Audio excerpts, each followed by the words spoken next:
চুয়াডাঙ্গার জীবননগরে সেনা হেফাজতে বিএনপি নেতা শামসুজ্জামান ডাবলুর মৃত্যুর ঘটনায় এবার নড়েচড়ে বসেছে সেনাবাহিনী। ইতোমধ্যেই ক্যাম্প কমান্ডার সহ অভিযানে অংশগ্রহণকারী সব সেনা সদস্যকে সেনানিবাস থেকে প্রত্যাহার করা হয়েছে।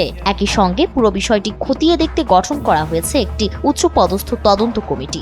মঙ্গলবার আন্তঃবাহিনী জনসংযোগ পরিদপ্তর আইএসপিআর এর বিজ্ঞপ্তিতে এসব তথ্য জানানো হয়েছে।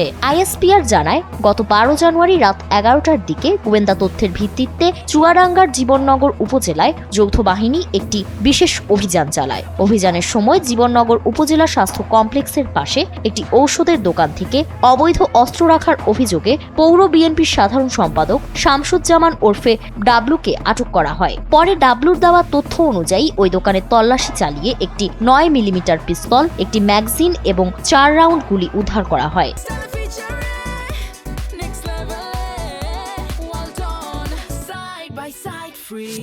তবে অভিযান শেষ হওয়ার কিছুক্ষণ পর হঠাৎ করেই ডাবলু অসুস্থ হয়ে পড়েন এবং অচেতন হয়ে যান। তাৎক্ষণিকভাবে তাকে জীবননগর উপজেলা স্বাস্থ্য কমপ্লেক্সে নেওয়া হলে রাত 12টা 25 চিকিৎসক তাকে মৃত ঘোষণা করেন।